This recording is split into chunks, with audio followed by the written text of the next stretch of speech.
आंखें हो या ना हो, सपने हर जगह देखे जा सकते हैं और हर व्यक्ति देख सकता है। और ऐसे सपने देखकर उनको सच करना आंखों वालों के लिए तो आसान हो सकता है, मगर जिनकी आंख में दिक्कत है, जिनको रोशनी की समस्या है, अगर वो कामयाबी पा रहे हैं तो ये बड़ी बात है।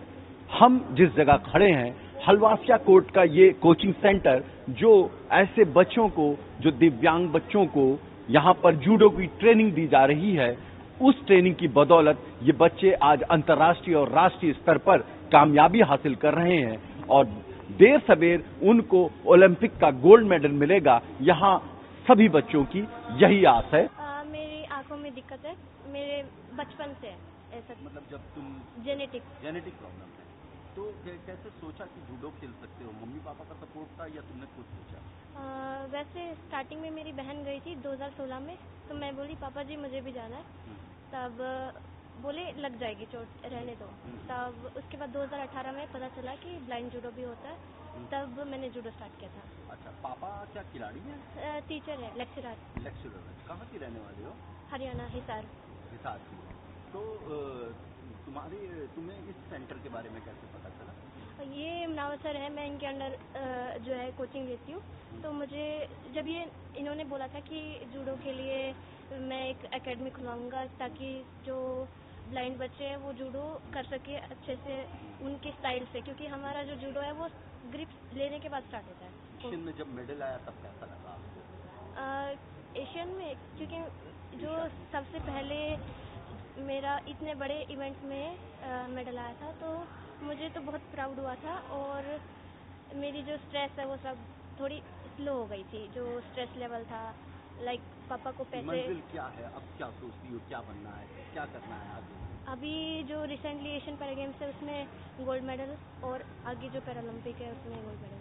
तो मेरा नाम देवेंद्र यादव है सर। मैं 2019 से खेल रहा हूँ, जो कि मैं बाय बर्थ ब्लाइंड हूँ। तो सर मेरे को एक मेरे भाई ने बताया था कि जो पैरा ब्लाइंड जूडो होता है, सर मेरे को उसके बारे में जब पता चला तो मेरे को लाल घाटी प्रवीण सर के यहाँ पे भोपाल में पता चला।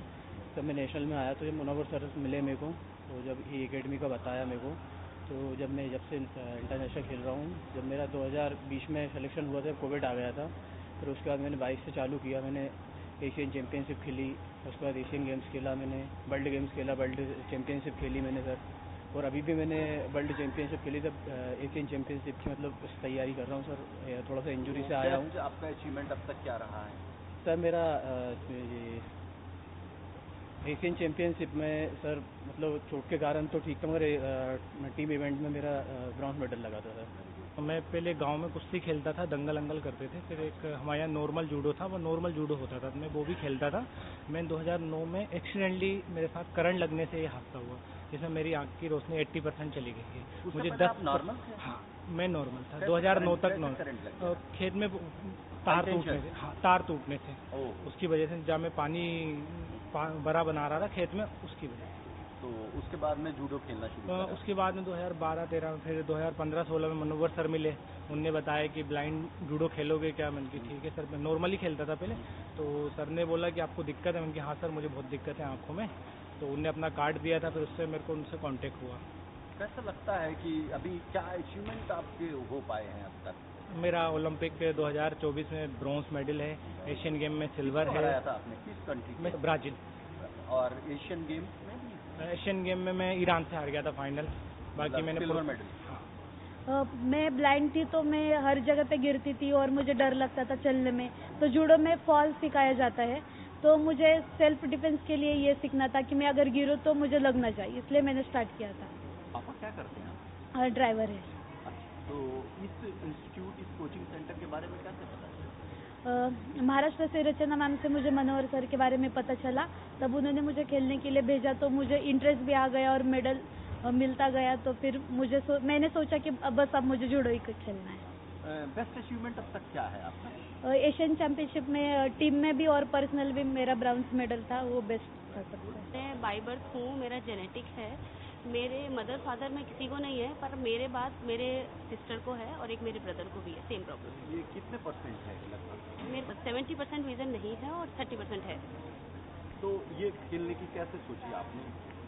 मैं बचपन से ही स्कूल में, ब्लाइंड स्कूल में मैंने पढ़ाई की है, national institute for the visually handicap Dehradun से। वहाँ पे गेम होते थे तो वहीं पे बचपन से ही मैं खेल रही हूँ। पहले एथलेटिक्स करती थी, फिर मुझे जूडो में इंटरेस्ट आने लगा। मैंने पहले सेल्फ डिफेंस सीखा और मैं 2020 से जूडो के साथ जुड़ी हुई हूँ। क्या लगता है अभी क्या अचीवमेंट है आपका और कहाँ तक खेली है? अभी मेरा 4 साल में नेशनल में गोल्ड मेडल है और इंटरनेशनल में ग्रैंड प्रिक्स में सिल्वर मेडल है, टीम इवेंट में ब्रॉन्ज मेडल है और उम्मीद कर रही हूँ अभी वर्ल्ड में 4th रैंक चल रहा है और आगे अच्छा प्रैक्टिस करके कि आगे अच्छा करूँगी। 2014 से हमारी खिलाड़ी खेलना शुरू करें, एशियन गेम्स में गए थे, पैरा एशियन गेम्स में, तो वहाँ भी मैंने कोचिंग कराई थी। तो अभी काफ़ी एक्सपीरियंस हो गया है, लेकिन इससे पहले एक्सपीरियंस नहीं था। काफ़ी प्रॉब्लम आती थी ब्लाइंड बच्चों को संभालने में, इनको बताने में, तो बहुत सारी प्रॉब्लम्स को फेस किया, लेकिन आहिस्ता आहिस्ता अभी एक्सपीरियंस हो गया है। अब कैसे इनको कोचिंग करानी है, कैसे बताना है, उसमें अब कोई दिक्कत नहीं आती। स्टार्टिंग में मुझे लगा था कि इनको मैं कोचिंग कैसे दूंगी, लेकिन धीरे धीरे पता चला कि इनको टच से हमें कोचिंग देना है। तो ये बच्चे बहुत सेंसिटिव होते हैं, इसके साथ साथ समझदार बहुत होते हैं। इनके अंदर ग्रास्पिंग पावर और समझदारी बहुत ज़्यादा है। उसी समझदारी से ये लोग काम करते हैं। जब मैं टेक्निक सिखाती हूँ तो ये टच से उस टेक्निक को सीखते हैं। तो इनको सिखाना कोई टफ नहीं है, बस पेशेंस की ज़रूरत है। भारत में पैरा जूडो की शुरुआत 2010 में हुई और 2010 में जब शुरुआत हुई तो उसमें हम लोगों को सबसे बड़ी दिक्कत ये आई कि पैरा फ्रेंडली कौन सा ऐसा स्थान हो जहां हम इन ब्लाइंड और डेफ बच्चों को ट्रेनिंग दे सकें। तो कभी केडी सिंह बाबू स्टेडियम में, कभी दिल्ली में, कभी गोवा में, मतलब जगह जगह ढूंढ के हम लोग ये ट्रेनिंग की व्यवस्था करते थे, कोई भी कंपटीशन से पहले, राष्ट्रीय प्रतियोगिता कराने से पहले।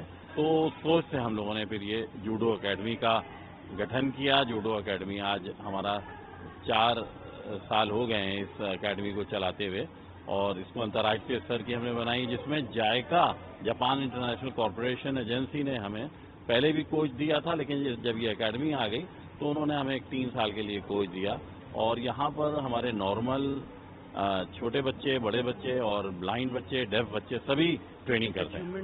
बच्चों के बताएं। देखिए, हमारे पास यहाँ जो ट्रेनिंग कर रहे हैं बच्चा, वो जिला स्तर से लेके और ओलंपिक लेवल तक के बच्चे हैं। और आपको ये जान के खुशी होगी कि अभी जो लास्ट पेरिस में पैरालंपिक हुआ था, उसमें हमारे 2 खिलाड़ी यहाँ के जो कि रहने वाले मध्य प्रदेश के हैं, कपिल, जिन्होंने कि भारत के लिए पहला ब्रॉन्ज मेडल जीता। अभी तक कोई भी पैरालंपिक में और ओलंपिक में कोई पदक नहीं था। ये पहला पदक भारत ने जूडो, चाहे नॉर्मल जूडो हो चाहे पैरा, आपकी ही अकेडमी, हमारी अकेडमी से। और उसके बाद दूसरी जो बच्ची थी जिसने कि कोकिला, जिसने भाग लिया और 5वां स्थान प्राप्त किया। इसके अतिरिक्त ये दोनों ही खिलाड़ी सिल्वर और ब्रॉन्ज मेडल लेके आए थे पैरा एशियन गेम हांगझोउ में, जो कि चाइना में हुए थे 2 साल पहले। तो ये अचीवमेंट है। और अभी आप जो है 15 दिन के बाद डेफ ओलंपिक्स होने वाले हैं और हमारी एक बच्ची सेलेक्ट हो गई है। इस वक्त वो चली गई है, पटियाला कैंप में है, प्रगति, जो कि प्रयागराज की रहने वाली है और वो डेफ है। तो बिलो 48 kg में भारत का प्रतिनिधित्व करेगी वो जूडो में। वीडियो जर्नलिस्ट विजय वर्मा के साथ में ऋषि मिश्रा, ईटीवी भारत, लखनऊ।